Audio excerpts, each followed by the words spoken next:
오늘 우리에게 주신 하나님 말씀은 요한복음 20장입니다.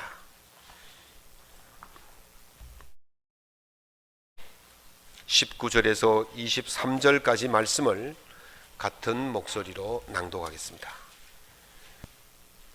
이날 곧 안식 후 첫날 저녁 때에 제자들이 유대인들을 두려워하여 모인 곳에 문들을 닫았더니 예수께서 오사 가운데 서서 이르시되 너에게 평강이 있을지어다. 이 말씀을 하시고 손과 옆구리를 보이시니 제자들이 주를 보고 기뻐하더라. 예수께서 또 이르시되 너에게 평강이 있을지어다. 아버지께서 나를 보내신 것 같이 나도 너희를 보내노라. 이 말씀을 하시고 그들을 향하사 숨을 내쉬며 이르시되 성령을 받으라. 너희가 누구의 죄든지 사하면 사하여질 것이요 누구의 죄든지 그대로 두면 그대로 있으리라 하시니라. 아멘. 오늘 본문 말씀을 가지고 어차피 우리도 부활합니다. 어차피 우리는 부활합니다 라는 제목으로 하나님 말씀의 은혜를 함께 나누고자 합니다. 국민 가수라고 할 정도로 다양한 분야에서 사랑받고 있는 아이유라는 예명을 쓰는 가수가 있습니다. 이 가수가 15살 때부터 가수가 되기 위해서 오디션에 참가를 했는데 무려 19번을 떨어졌습니다. 20번째 된 것이죠. 19전 20기한 가수가 바로 이 아이유입니다. 다른 친구들과 오디션에 나가서 떨어지면 다른 친구들은 울고 불고 난리가 납니다. 그런데 아이유는 대연스럽게 있는 거예요. 그래서 친구들이 물었어요. 야, 너 슬프지 않니? 너 억울하지 않니? 그랬더니 아이유가 하는 말이 나는 어차피 최고의 가수가 될 텐데 이까짓 수십 번 떨어진들 그게 무슨 상관이야? 그렇게 대답을 했답니다. 로버트 머틴이라는 심리학자는 이런 모습을 가지고 자성 예언이다 그렇게 말했습니다.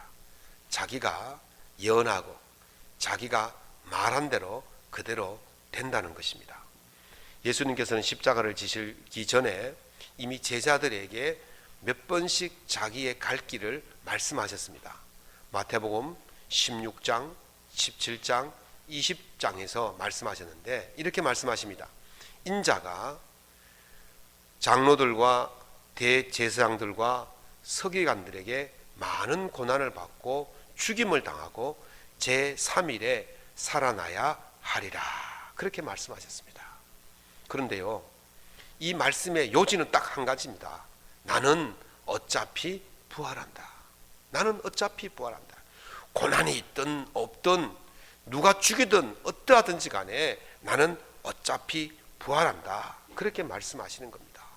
주님께서 어차피 부활하기 때문에 아무것도 하지 않으신 것이 아니라 주님은 그 마지막 순간까지 주님께서 받으신 그 사명, 그 사역을 다 이루시고 마지막 십자가에서 말씀하시기를 내가 다 이루었다 그렇게 말씀하신 것이죠.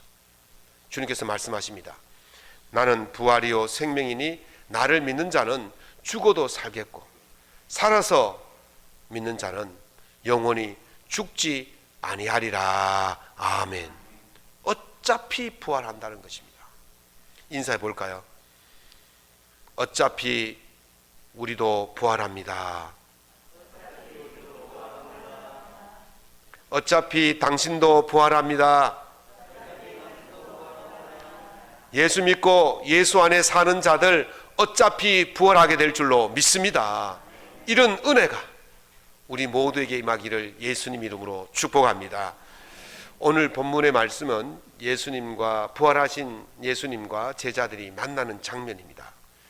이 말씀을 통해서 어차피 부활하는 우리의 삶을 어떻게 살아야 하는지를 한번 생각해 보고자 합니다. 예수님의 죽음으로 인해서 그 상실에 대한 슬픔을, 상실에 대한 아픔을 가지고 있는 제자들의 반응은 크게 세 가지로 나타납니다. 예수님의 십자가 사건은 제자들에게는 굉장히 충격적인 일이 아닐 수가 없었습니다. 불과 5일 전에 예수님께서 예루살렘 성에 입성하실 때에 많은 사람들이 예수님의 입성을 환영했습니다. 호산나 우리의 구원자이십니다 라고 그렇게 외쳤습니다. 이제 왕이 되는 것은 시간 문제였어요. 그런데 불과 며칠 만에 사람들이 돌변해서 예수님을 십자가에 못 박으라고 소리치고 결국 예수님을 십자가에 처형을 한 것입니다. 이 십자가의 처형이란 것은 그냥 평범한 죄수를 죽이는 게 아니에요. 가장 극악무도한 죄인을 처형하는 것이 바로 십자가 처형이었습니다. 금방 왕이 될 것처럼 여겼는데 이분이 가장 처참하고 비참한 그 십자가 처형을 당하게 된 것입니다.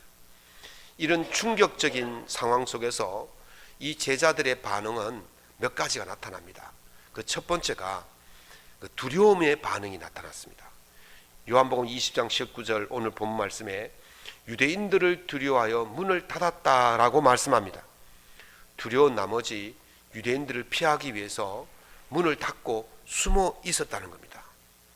며칠 전까지만 해도 어떻게 했습니까? 불과 몇 시간 전까지만 해도 어떤 일이 벌어졌습니까? 베드로와 제자들은 우리가 죽을지언정 주님을 결코 버리지 않겠습니다. 주님을 끝까지 따라가겠습니다. 그렇게 호기롭게 그렇게 용감하게 말했던 제자들이 불과 몇 시간 만에 며칠 만에 두려워서 숨어서 지금 숨어 있는 것이죠. 두 번째 반응은 슬픔이었습니다. 마가복음 16장에 보면 막달라 마리아가 예수님의 무덤을 찾아갑니다. 이른 새벽에 해가 뜨기 전에 찾아갔는데 거기서 부활하신 예수님을 만나게 되죠. 그리고 그 소식을 모여있는 제자들에게 전하기 위해서 달려갑니다. 그 갔더니 어떤 모습으로 있었냐면 마가복음 16장 10절에 사람들이 슬퍼하며 울고 있었다 그랬어요. 요 울고 있는 요 시점을 한번 생각해 보십시다. 예수님께서 이제 돌아가시고 난 이후에 이제 3일이 지났습니다. 3일이 지났는데도 여전히 울고 있어요. 그런데 언제 울고 있느냐? 이른 아침에 울고 있는 거예요. 새벽에 마리아가 예수님의 부활을 보고 그 마을까지 내려가서 뭐 길어야 1시간이겠죠. 그런데 울고 있었다. 이 말은 이 제자들이 3일 내내 울고 있었다는 거예요. 흩어졌다 모였다 이런 것이 아니고 그냥 한 집에 앉아서 3일 내도록 울고 있었다는 거예요. 이들의 마음속에 그 상실의 마음은 슬픔뿐인 것을 보여주고 있습니다. 세 번째 반응은 무기력이었습니다. 예수님께서 제자들을 처음 부르실 때에 하신 말씀이 무엇이었습니까? 나를 따라오너라. 내가 너희를 사람 낚는 어부가 되게 하리라. 그렇게 말씀하셨어요. 예수님께서 이 일을 시키시기 위해서 제자들을 훈련시키고 연습시켜서 말씀을 가르치고 무장을 시키셨던 거예요. 그런데 제자들이 지금 어떻게 되어 있습니까? 예수님께 훈련받고 연습을 받아서 무장을 해서 나가서 예수님 대신 하나님 나라의 복음을 전하고 증거하고 그렇게 살아야 되는데 그렇지 못하고 그냥 집에 문을 닫고 숨어서 아무것도 하지 못하고 축 처져 있는 무기력한 모습을 보여주고 있는 것입니다. 이것이 어찌 제자들만의 일이겠습니까? 오늘 이 시대를 살아가는 우리에게도 일어나고 있는 일들입니다. 어떤 일은 사랑하는 일을 잃어서 상실감 때문에 슬퍼하고 두려워하고 무기력해 삽니다. 어떤 일은 가장 아끼던 재물을 잃어버렸고, 어떤 일은 가장 자랑하던 명예를 잃어버렸고, 어떤 일은 가장 좋아하던 친구를 잃어버렸습니다. 그렇게 많은 사람들이, 오늘날 모든 사람들이 매일같이 상실을 당하며 대상을 상실하며 그렇게 살아가고 있는 것입니다. 그런데요, 이 상실이 너무 오래가면 병이 됩니다. 그래서 상실을 극복해야 되는데 이것이 쉽지가 않은 거예요. 사랑하는 성도 여러분, 오늘 여러분 삶 속에 일어나는 모든 상실 때문에 슬퍼하고 두려워하고 무기력해 있다면 예수 그리스도를 만날 수 있기를 축원합니다. 부활하신 예수님을 만나면 이 상실에서 극복되어져서 다시 살게 될 줄로 믿습니다. 부활하신 예수님, 예수님이 부활하셨다는 사실을 믿으면 그 두려움이 평강으로 바뀌어지게 됩니다. 르네상스 시대의 3대 예술가다 그러면 여러분들이 아시는 미켈란젤로, 또 레오나르도 다빈치, 또 한 사람인데 산치오 라파엘로라는 사람입니다. 미켈란젤로나 다빈치는 우리가 조금 들어봤어요. 작품도 봤는데 라파엘로는 누군지 잘 모를 거예요. 전문가가 아니고 관심이 없으면 잘 몰라요.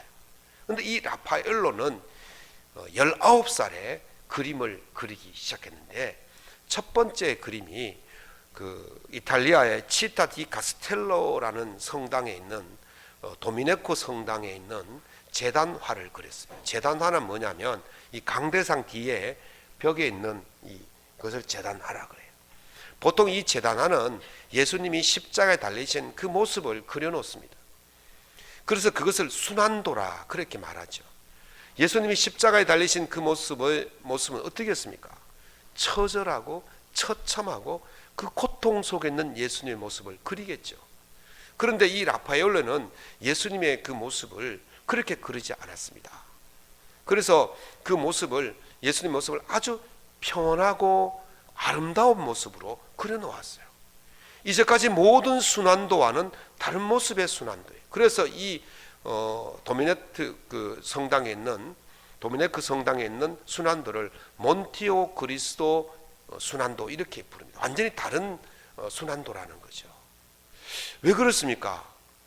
모든 순환도는 예수의 그 처절하고 처참하고 고통스러운 모습을 그려놓았는데, 이 라파엘로는 예수님의 그 순환도를 고통이 아니라 평온한 모습으로 그린 이유가 무엇입니까? 그는 십자가 뒤에 있는, 죽음 뒤에 있는 예수님의 부활을 본 줄로 믿습니다. 부활, 죽음은 슬프고 고통스럽고 무기력하지만 부활은 우리에게 새로운 희망을 주고 새로운 용기를 주고 새롭게 일어설 수 있는 회복의 역사가 일어나게 될 줄로 믿습니다. 그래서 두려움에서 평온을 찾을 수가 있는 것입니다. 오늘 예수님께서 돌아가신 후에 제자들이 유대인들을 두려워하여서 문을 닫고 있었다고 그랬습니다. 제자들이 왜 두려워했습니까? 예수님이 돌아가셨기 때문에 두려워했습니까? 아닙니다. 예수님이 돌아가셨기 때문에 두려워한 것이 아니라 유대인들을 두려워했다 그랬어요. 왜 유대인들을 두려워합니까? 유대인들이 예수님을 죽였기 때문입니다. 다시 말하면 예수님을 죽인 유대인들이 우리도, 자기들도 죽일까봐 두려워서 숨어 있는 거예요. 다시 말하면 죽음이 두려워서 숨어 있었다, 그렇게 보는 것입니다. 그래서 문을 닫고 숨을 죽이고 있는 거예요. 그런데 주님께서 부활하셔서 제자들을 찾아가셔서 제일 먼저 하신 말씀이 무엇입니까? 평안이 있을지어다. 여러분에게 평안이 있기를 축원합니다. 평안이 있을지어다. 평안이 있어라, 이 말은요, 지금 제자들에게 평안이 없다는 겁니다. 죽음의 두려움 앞에서는 평강이 있을 수가 없습니다. 그러나 주님의 부활로 두려움의 대상이었던 죽음이 제거되었기 때문에 주님께서 제자들에게 평안하라, 그렇게 말씀하시는 거예요. 너희들이 두려워하는 그 죽음 내가 제거해버렸다는 거예요. 그러니까 더 이상 죽음 앞에서 두려워하지 말고 평안을 가지라, 그렇게 말씀하고 있습니다. 죽음은요, 아주 실제적이고 실체적인 것이었습니다. 그러나 우리 주님께서 부활하심으로 이 죽음의 실체가 없는 것이 되어버리고 말았음을 믿으시기 바랍니다. 그래서 바울 사도가 사망아 너의 승리가 어디 있느냐, 사망아 너의 쏘는 것이 어디 있느냐, 이렇게 말씀하셨어요. 예수님께서 부활하심으로 말미암아 죽음을 완전히 이기셨다는 거예요.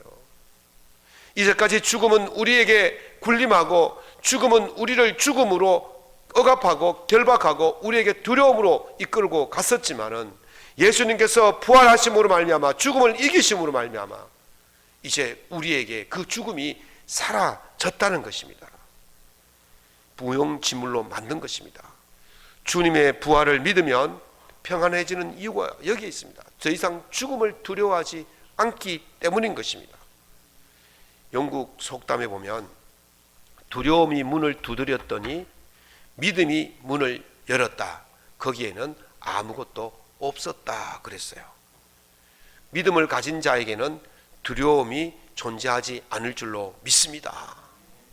예수님께서 계시록 3장 20절에 볼지어다 내가 문 밖에 서서 문을 두드리노니 누구든지 내 음성을 듣고 문을 열면 내가 그에게로 들어가서 그와 더불어 먹고 그는 나와 더불어 먹으리라. 아멘.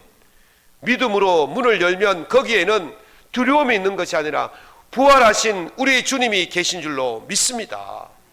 그래서 두려움을 가지지 말고 우리 주님을 맞이하여 드려야 되는 것입니다. 바울 사도는 이제 그리스도께서 죽은 자 가운데서 다시 살아나사 잠자는 자들의 첫 열매가 되셨다 그랬습니다. 첫 열매란 말은 2차, 3차, 4차, N차 열매가 있다는 거예요. 계속해서 열매가 있다는 거예요. 예수님의 부활의 열매 첫 번째라면 그 뒤에 계속해서 부활이 일어난다는 것이요. 어차피 우리가 부활한다는 것입니다. 그래서 죽음을 두려워할 이유가 없는 것입니다. 그러므로 부활하신 주님을 믿으시고 죽음에 대한 두려움이 아니라 어차피 부활할 것이라는 믿음으로 두려움을 이기시고 부활의 주님과 손잡고 승리하며 살아갈 수 있기를 예수님 이름으로 축원합니다. 예수님의 부활을 믿으면 슬픔이 기쁨으로 변해집니다. 슬픔이 기쁨으로 변합니다. 넘사벽이란 말 들어보셨죠? 우리가 넘을 수 없는 그 일들을 가리켜서 넘사벽이다 그렇게 말합니다. 본래 넘사벽이란 말은 넘을 수 없는 4차원의 벽이다 이런 뜻이 있습니다. 우리는 지금 3차원에 살고 있지 않습니까?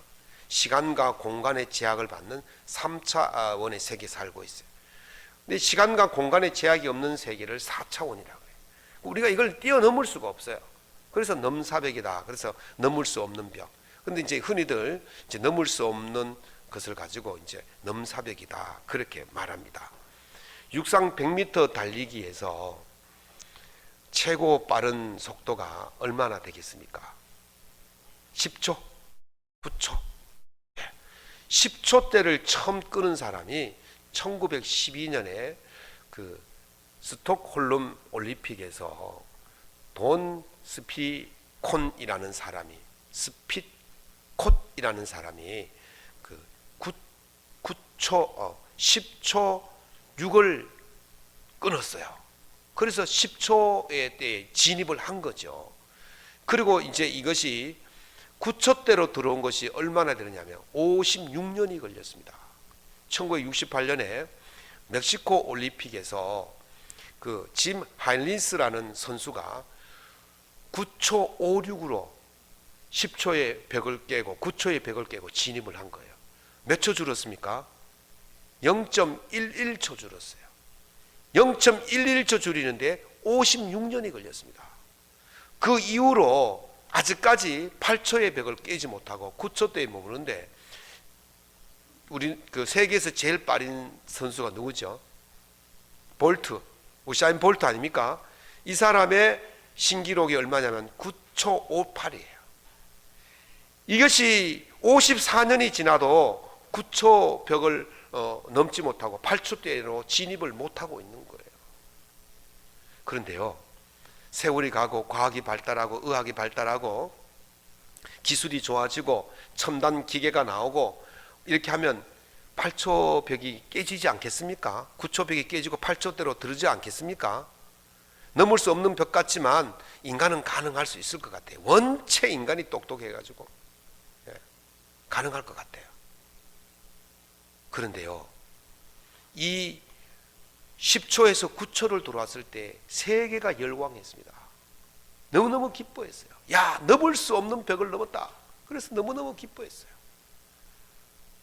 이 인간이 넘을 수 없는 벽을 넘을 수 있는 것에 대해서도 굉장히 기뻐하는데, 그런데 인간의 모든 의료, 기술, 과학 다 해도 세월이 100년, 200년, 300년, 500년, 1000년, 만년이 지나도 해결할 수 없는, 넘을 수 없는 벽이 있는데 그것이 바로 죽음이에요. 죽음은 인간의 힘으로 도저히 어찌할 수 없는 것이 바로 죽음인 것입니다. 그런데 이 넘을 수 없는 죽음의 벽을 깨뜨렸습니다. 우리 예수님께서 죽음의 벽을 깨뜨리신 줄로 믿습니다. 그래서 제자들이 주님을 만나고 기뻐했던 거예요. 기뻐했던 이유 두 가지입니다. 하나는 헤어졌던 상실했던 것을 찾았기 때문에, 주님을 만났기 때문에 기뻐했고, 하나는 주님이 부활하셨다면 우리도 어차피 부활할 것이라는 확신이 생겼기 때문에 기뻐한 줄로 믿습니다. 주님이 부활하셨어요. 우리도 부활하게 되는 것입니다.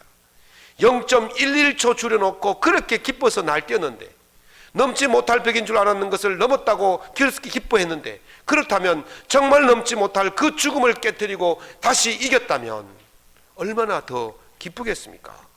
사랑하는 성도 여러분, 죽음은 예수님이 극복하셨습니다. 예수를 믿는 사람들도 죽음을 극복하고 부활하게 될 줄로 믿습니다. 그러므로 이제 죽음 앞에서 두려워하거나 슬퍼할 이유가 없는 것입니다. 얼마 전 동료 목사님이 코로나 확진이 되어서 격리하면서 치료를 받았습니다. 치료 다 끝나고 났는데 후유증이 오더라는 거예요. 어떤 후유증이냐 그랬더니 수면 장애가 오더라는 겁니다. 그래서 잠을 못 자서 너무너무 힘들어 하면서 전화가 왔던 거예요. 죽음이 뭐냐? 예수님을 믿는 사람들에게 죽음이 뭐겠습니까? 죽음은 잠과 같다 그랬어요. 잠자면 어떻습니까? 어젯밤에 주무셨는데 여기 어떻게 오셨습니까? 일어나니까 오신 거예요. 잠자면 아침에 일어나게 되어 있습니다. 잠자면 일어나는 거예요. 예수 믿는 사람들은 죽으면 잠자는 것과 같다 그랬습니다. 다시 일어나는 일이 있는 줄로 믿습니다. 이게 믿는 사람들에게 오는 소망인 것입니다. 종일 피곤하던 육신이 잠을 못 자면 얼마나 괴롭겠습니까? 잠을 통해서 안식을 얻고 아침에 새 힘을 얻어 일어나게 되는 것입니다. 그래서 기쁜 거예요. 잠자는데 아이고 왜 자야 되냐 그러면서 슬퍼하는 사람 있습니까? 우리 집에 딱 두 사람은 딱 그래요. 잠자기 싫어서 막 새벽까지 버티는 그런 사람들도 있더라고요. 괴로운 모양이에요, 잠자는 것이. 그런데 잠은 하루 종일 살면서 피곤했던 육신의 아픔과 어려움과 고통과 고난 모든 것들을 종결시키건 그게 잠이에요. 그리스도인들에게 죽음은 바로 그런 것입니다. 그리고 아침이 되면 뭐가 있습니까? 일어나는 거예요. 그것이 바로 부활인 것입니다. 그러므로 어차피 다시 사는데 죽음을 왜 슬퍼합니까? 어차피 다시 일어나는데 잠을 왜 슬퍼합니까? 부활을 믿는 자의 죽음은 바로 피곤하면 잠을 자고 일어나는 것과 같은 것입니다. 잠을 잘 수 없다는 것, 그거는 불행이에요. 괴로운 것입니다. 그러나 잠을 자게 되면 깨어난 마음으로 아침에 다시 일어나듯이 다시 일어나게 될 줄로 믿습니다. 부활에는 두 가지 부활이 있습니다. 하나는 주님께서 말씀하시기를 선한 일을 행한 자는 생명의 부활로, 악한 일을 행하는 자는 심판의 부활로 나온다 했습니다. 예수 그리스도를 믿는 자는 생명의 부활로 나올 줄로 믿습니다. 어릴 때요, 어리니까 일찍 자지 않습니까? 그러면 아버님께서 퇴근하시면서 간식거리를 사오잖아요. 오니까 막내가 자고 있어요. 그러면 엄마, 아버지, 또 형, 누나들 모여서 다 먹어버립니다. 잠자는 게 얼마나 억울하겠습니까? 그래도 막 잠결에 먹는 소리 나는데도 이게 너무 막 어린아이가 잠들면 뭐 소리 나도 계속 자잖아요. 막 소리가 나는데도 계속 잤어요. 아침에 일어나면서 어젯밤을 생각하니까 억울한 느낌이 드는데 머리맡에 뭐가 있어요? 제 몫에 간식이 있는 거예요. 제 몫에 간식이 있는 거예요. 부활은요, 바로 이런 은혜가 있는 줄로 믿습니다. 아침에 자고 일어나면 아버지가 간식을 내 머리맡에 선물로 놓아두듯이, 내가 자고 일어나면, 내가 죽고 다시 부활하면 우리 주님께서 큰 선물로 생명의 선물을 우리에게 남겨주실 줄로 믿습니다. 그러니 슬퍼할 이유가 없는 거예요. 사랑하는 성도 여러분, 상실이 슬픕니다. 그러나 부활의 날에 우리 주님께서 큰 선물로 우리 앞에 준비해 놓고 있음을 믿으시고 이 상실의 슬픔을 이겨나갈 수 있기를 예수님 이름으로 축원합니다. 세 번째는 예수님의 부활을 믿으면 무기력함에서 활력으로, 기력으로, 사명감이 충만함으로 바뀌게 될 줄로 믿습니다. 여러분이 아시다시피 제가 한 6, 7년 전에 교회 리모델링을 돕다가 손을 다친 적이 있지 않습니까? 병원에서 태어난 후에 제일 먼저 찾아간 곳이 제가 이렇게 의수를 만드는 의족을 만드는 그것을 찾아갔습니다. 너무 상실감이 너무 커서 그것을 좀 하면 위로가 되지 않을까 그런 생각이 들어서 갔습니다. 그런데요, 그 가짜를 보니까 너무 진짜 똑같은 거예요. 실리콘으로 만들어놨는데 너무너무 똑같은 거예요. 그래서 그걸 거금을 들여가지고 사가지고 맞춰가지고 내 손에 꼭 맞돌아가지고 그걸 끼고 다녔어요. 가짜는요, 진짜를 대체할 수가 없습니다. 아무리 똑같고 정교해도 진짜를 대체할 수가 없어요. 그런데 그걸 끼고 다니면서도 사람들이 나를 이상하게 보지 않을까 그런 마음이 늘 들었어요. 그래서 사람들하고 악수하는 것이 싫었어요. 사람들을 만나는 것이 꺼려졌어요. 그러다 보니까요, 한동안요 굉장히 무기력해지고 어떤 일을 하기가 싫더라고요. 그 우울증이 올 수도 있거든요. 그런 것에 축 빠져 있는 거죠. 그래서 제가 이래서는 안 되겠다 싶어서 제가 물어봤어요. 도대체 다친 부위가 왜 부끄러움이고 다친 부위가 왜 두려움이고 왜 약점인가 제 자신에게 물어봤어요. 그랬더니 결국 그것이 부끄러움도 아니고 약점도 아니고 두려움도 아니라는 것입니다. 그래서 제가 한두 달 하다가 치워버렸습니다. 그래서 지금 그냥 이렇게 다니고 있습니다. 제가 빨리 이렇게 뭔지 모르죠. 다니고 있는 거예요. 우리 주님은요, 십자가라는 그 사형 틀에서 처형을 당하셨습니다. 손과 발에 못이 박히고 허리에 창이 찔렀습니다. 제자들에게 나타나셔서 제일 먼저 보여주신 것이 무엇입니까? 손과 발을 보여주셨습니다. 못자국, 그리고 허리 난 창자국을 보여주셨습니다. 사형수가 사형당한 흔적이 부끄러워야 하지 않겠습니까? 감옥에서 살고 있었다는 것을 부끄러워해야 되지 않겠습니까? 죄수가 낙인에 찍혔습니다. 그러면 그것을 부끄러워서 감춰야 되지 않겠습니까? 그런데 지금 가장 극악한 죄인에게 주었던 십자가 처형을 당한 그 흔적을 예수님께서 자랑스럽게 보이고 계신 것입니다. 바울 사도는요, 얼마나 많이 감옥에 갇히고 얼마나 많은 매를 맞았습니까? 그런데 바울 사도는 그것을 자랑스럽게 여겼습니다. 이제 내게 그리스도의 흔적을 가졌노라. 그것이 자랑스러운 거예요. 이 제자들이 사형수를 스승으로 두었으니 얼마나 감추고 싶었겠습니까? 예수님이 잡히시던 날 밤에 베드로가 예수님을 3번이나 모른다고 부인했던 이유가 무엇입니까? 예수님을 감추고 싶었던 거예요. 제자들이 도망간 이유가 무엇입니까? 그것이 바로 제자들이 예수님을 감추고 싶었던 이유였을 것입니다.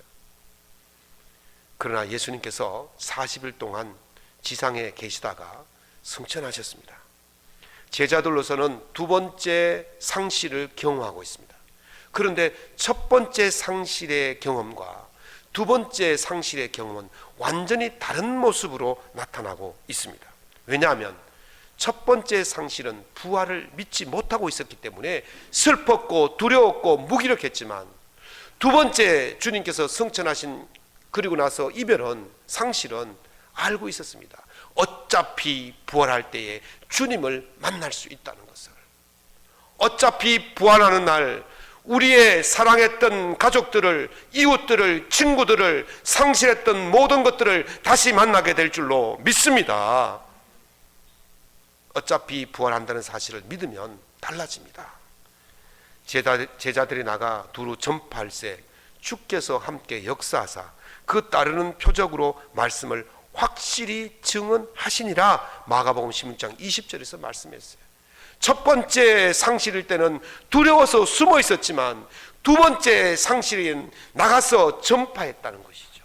달라졌다는 거예요. 누가복음 24장 52절 53절에 그들이 그에게 경배하고 큰 기쁨으로 예루살렘으로 돌아가 늘 성전에서 하나님을 찬송하니라. 아멘. 첫 번째 상실에서는 문을 꼭꼭 걸어 잠그고 슬피 울고 있었지만 두 번째 상실에서는 길거리로 나가고 성전으로 나가서 찬송하고 경배하고 복음을 외치는 삶으로 바뀌었다는 것을 우리에게 보여주고 있습니다. 무기력한 것이 아니라 기력이 넘치는 삶, 활기가 넘치는 삶, 의욕이 넘치는 삶, 사명을 감당할 수 있는 힘을 가지고 살아가는 모습으로 바뀌게 된 줄로 믿습니다. 이것이 바로 어차피 부활한다는 사실을 믿는 사람들의 살아가는 모습인 것입니다. 사랑하는 성도 여러분, 부활하신 예수님을 믿으면 어차피 우리도 부활하게 되어지고 생명의 면류관을 받게 되어지고 어차피 우리는 다시 만나게 될 줄로 믿습니다. 이 믿음으로 상실의 무기력에서 일어나서 활기 있는 삶을 살아갈 수 있기를 예수님 이름으로 축원합니다.